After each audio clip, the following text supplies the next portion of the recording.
தயவு பதிவு 19 அருள் விளக்கே மாலை திரு அருட்பா 6ஆம் திருமுறை பாடல் எண் 44 அருள் விளக்க மாலை. திருச்சிற்றம்பலம்.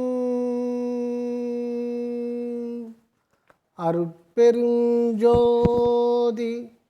அருட்பெருஞ்சோதி தனிப்பெரும் கருணை அருட்பெரும் ஜோதி. தாய் முதலரோடு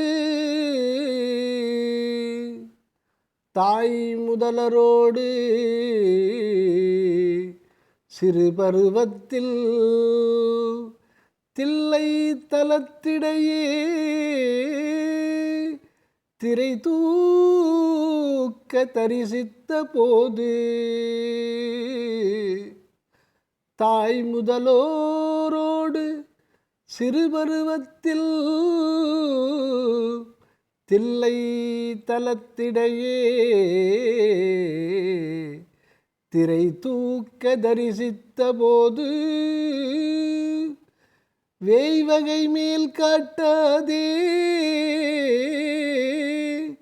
எந்தனக்கே எல்லாம் வெளியாக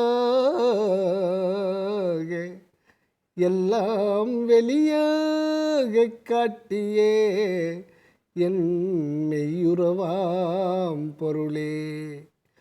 வேய்வகை மேல் காட்டாதே எந்தனக்கே எல்லாம் வெளியாக காட்டியே என் மெய்யுறவாம் பொருளே.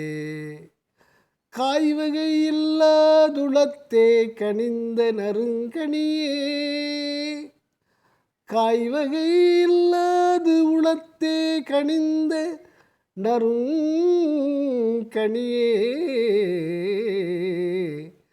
கனவிடத்தும் நனவிடத்தும் என்னை பிரிய கலிப்பே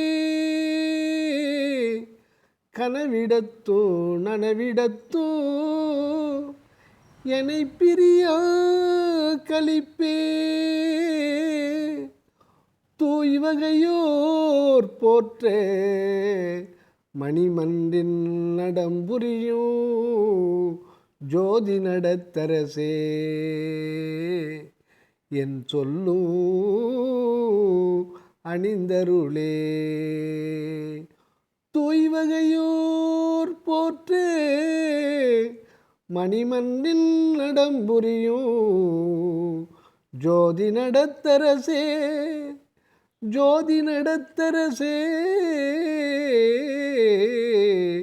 என் சொல்லும் அணிந்தருளே. அருள் விளக்க உரை தயாநிதி சுவாமி சரவணானந்தா. 5 மாத குழந்தையாய் இருந்தபோது இந்த தெய்வ பிள்ளையை இவரது பெற்றோர்களும் மற்றோர்களும் தில்லை சிற்றம்பலத்திற்கு தரிசித்து வர கொண்டு சென்றிருந்தார்களாம்.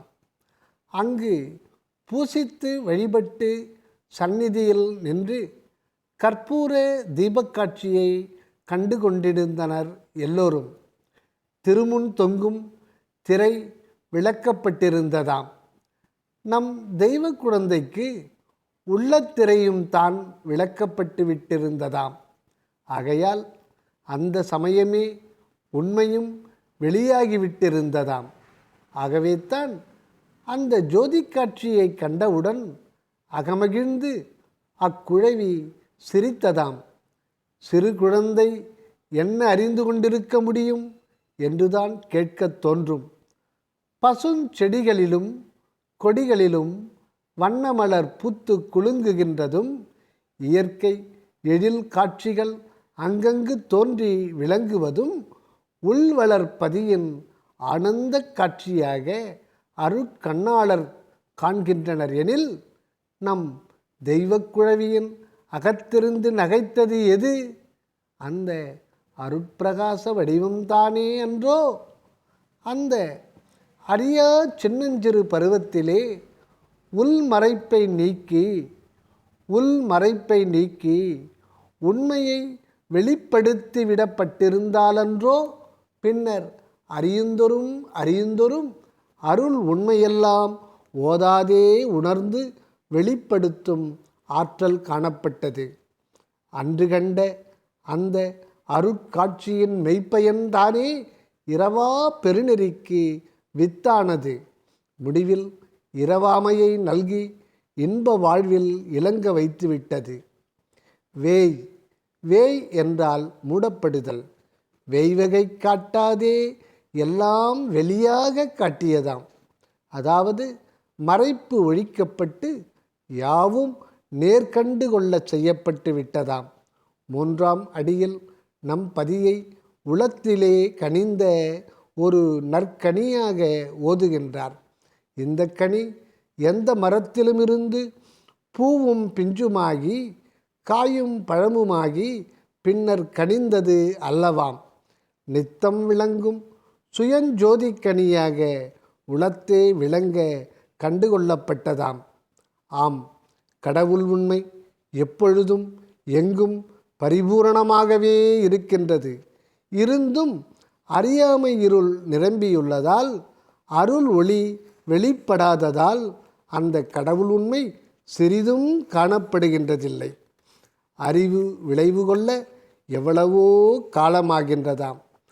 அவ்வளவு காலமும் ஆண்டவர் உண்மை அறியப்படாது இருந்து பின்னர் மருள் நிலை மனோ அறிவு தோன்றிய போது திரைக்கு பின் இருக்கும் கடவுள் ஜோதியை லேசாக கண்டு அறிவை வளர்த்து வந்தார்கள். இவர்களின் அறிவு வளர்ச்சியே உள்ளொளிர் பதியின் அருள் வளர்ச்சியாக கற்பனை செய்து கொண்டிருந்தனர். இன்று சுத்த சன்மார்க்க ஜோதி உதயமாகிவிட்டது. மறைந்திருந்த திரைகளும் இற்று விழுந்துவிட்டன. இறையருட் பூரண பொருளையும் வெள்ளிடை மலையென காண்கின்றோம். நித்திய ஜோதிக்கனியையும் கண்டு கொண்டுள்ளோம். அந்த கடவுட்ஜோதி நித்தியானந்தமாக அனுபவப்படுதலை ஈண்டு குறிக்கின்றார். உண்மை களிப்பின் வடிவம் நமது ஆண்டவர். ஆனந்தம், இன்பம், களிப்பு என்று உலகில் வழங்கப்படுகின்ற மனித அனுபவத்தில் கண்டுள்ளவை ஒன்றும் உண்மையானது அல்லவாம். சத்தாயுள்ள மெய்ப்பொருள் ஒன்றே என்றும் எங்கும் இருக்கின்றது. சத்தாயுள்ள மெய்ப்பொருள் ஒன்றே என்றும் எங்கும் இருக்கின்றது. நாம் என்பது அதைத் தவிர வேறில்லை. மேலும் அந்த நாமாகிய ஒன்றே எவற்றுள்ளும் இருந்து யாவுமாய் விளங்குவதே சித்து நிலையாகவும் தெரிந்து கொள்ளுகின்றோம். இதனால் நாம் ஒன்றான சத்தாக இருக்கின்றதாகவும் பலவான சித்தாகி விளங்குகின்றதாகவும் அறிந்து கொள்ளுகின்றோம். இப்படி அறிந்து கொண்டு சத்து சித்தாய் விளங்கி கொண்டும் இருந்தால் அதற்கு மேல் நமக்கு ஏதாவது தேவை இருக்கின்றதா? எதனிடத்தாவது விருப்பமோ வெறுப்போ உண்டாகக்கூடுமா? இல்லை. ஆகவே இந்நிலையே பூரண நிலையாக கொண்டு நிற்றலே குறைவற்ற இன்ப நிலையாக காணப்படுகின்றது. இந்த இன்பமே ஆனந்தம், சச்சிதானந்தம் என்று உண்மை கண்டோர் விளைந்து கொண்டார்கள். ஆனால் அந்த ஆனந்தக் கடலில் அப்படியே மூழ்கி உடலை விட்டுவிட்டார்கள். அந்த ஆனந்தம் நிலைக்கத்தான் இல்லை. இன்று நம் சுத்த சன்மார்க்க ஜோதியில் அந்த ஆனந்தம் அருட்சக்தி கொண்டு எழுகின்றது. ஆகையால் நாம் சச்சிதானந்த நிலையில் பொருந்தி நிற்பதோடு அருளாலே சூழவரும் ஆருயிர்கட்கு எல்லாம் இன்பு செய்து கொண்டு நிரதிசயமாக சலிப்பின்றி பூரணமாய் திகழ்ந்து கொண்டு வாழ்வதே சச்சிதானந்தமாக, ஆனந்தமாக, களிப்பாக கொண்டு நிலவ நேருகின்றது. இந்த இன்ப நிலையே மனிதனின் உண்மை வாழ்வாக உள்ள இதன் மயமாகி விளங்குகின்றார் நம் வள்ளல் பெருமான். தேகம் தானாய் இருந்து கொண்டு கடவுளை வேறாய் கருதி கொண்டு இருக்கும் வரை மனிதன் கடவுளை பற்றி நினைப்பதும் மறப்பதுமாய் இருக்கின்றான். தேகப்பற்றை ஒழித்துவிட்டு ஆனந்த பதிமயமாகி சுத்த நிலையில் வாழ்கின்றவர்கள் நனவிலும் கனவிலும் கூட அந்த ஆனந்த நிலையினின்று பிறழ்ந்து விடுகின்றதில்லையாம்.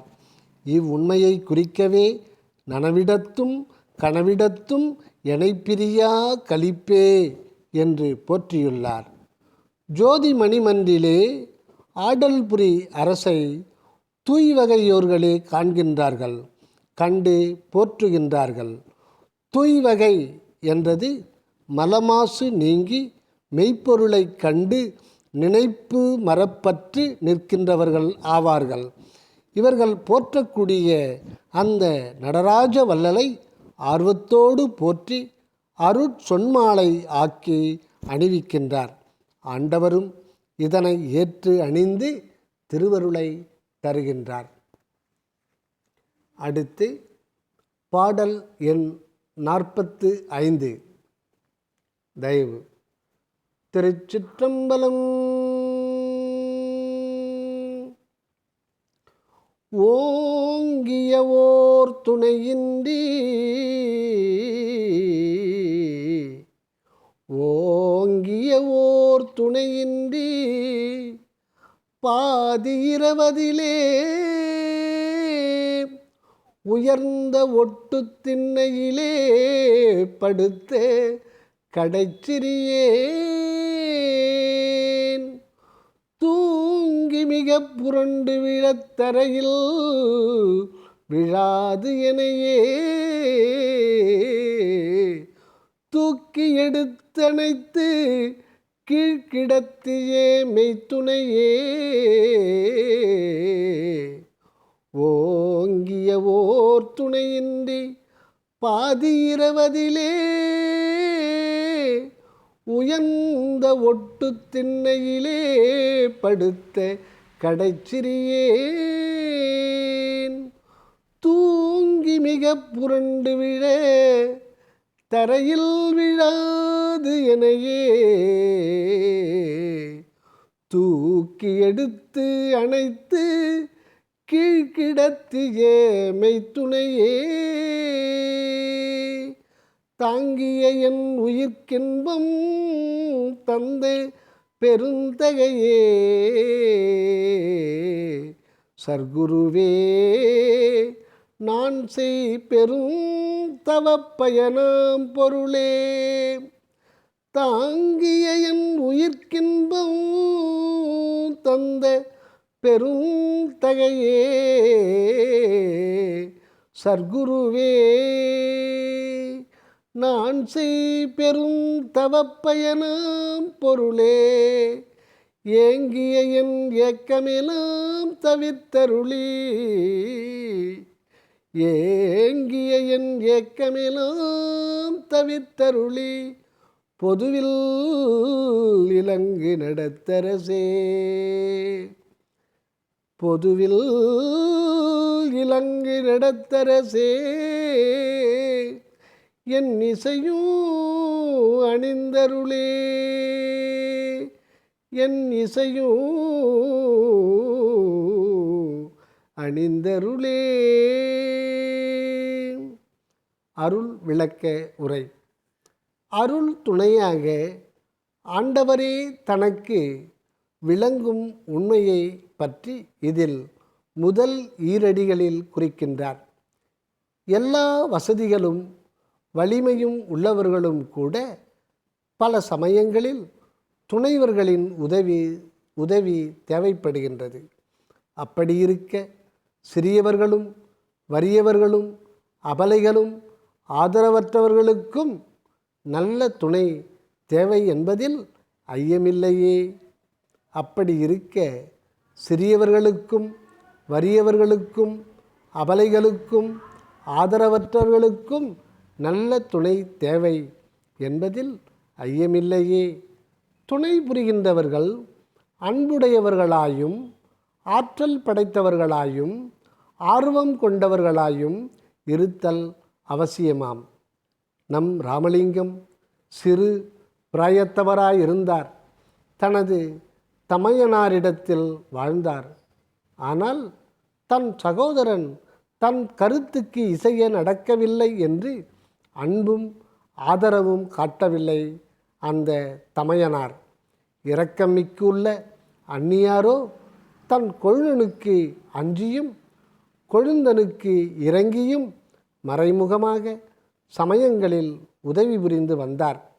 அடிகளுக்கு அப்பொழுது இல்லத்தில் சுதந்திரமாய் வாழ இயலவில்லை. இரவு வேளைகளில் புறத்திண்ணையில் தனியே படுத்து உறங்கிடுவார். அந்த திண்ணை கூட ஒட்டு திண்ணைதானாம்.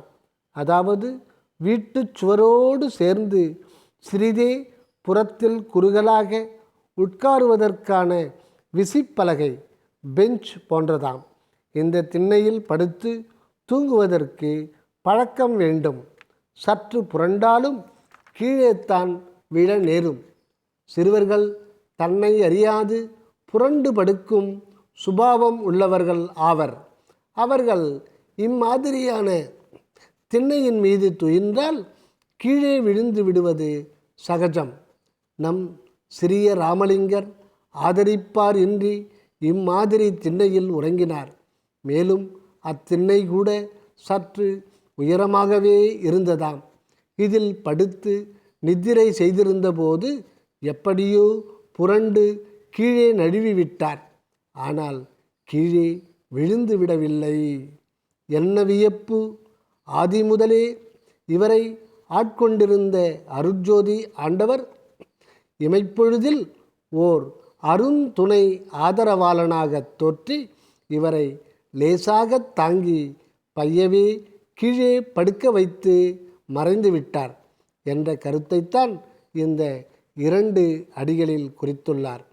அடுத்த அடியில் அந்த அருட்பெருந்தகை உடலை தாங்கும் உயிருக்கும் இதம் செய்ய வந்ததாக குறிக்கின்றார்.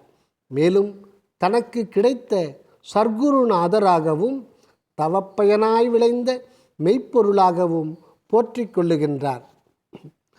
பலவிதமான குறைவுகளாலும் அயல் துணையும் ஆதரவும் இன்மையாலும் ஏக்கமுற்றிருந்த இவருக்கு ஏக்கமெல்லாம் தவிர்த்து நிறை இன்பம் உண்டாக்குதற் பொருட்டு அருட்பொதுவில் எழுந்தருளி ஆனந்த திருநடனத்தை காட்டியருள்கின்றார் நம் அம்பலத்தரசர். அந்த பொது நடத்தரசை கண்டுகொண்ட பூரிப்பிலே அகமும் புறமும் ஆனந்த அனுபவம் பெறலானார். அந்த நிலையில்தான் இந்த அருள் விளக்க பாடலும் வெளியாகின்றது. இப்படி இசைந்த இந்த இசை பெறும் பாடலை மாலையில் அமைத்து அவர்க்கே அணிவித்து விடுகின்றார். இதனை காணும் உலகரும் அந்த அருள் இன்ப அனுபவத்தை பெற்று கொள்ள வேண்டும் என்பதே இவர்தம் தயா உள்ளமாம். தயவு அருட்பெருஞ்சோதி அருட்பெருஞ்சோதி தனிப்பெரும் கருணை அருட்பெரும் ஜோதி.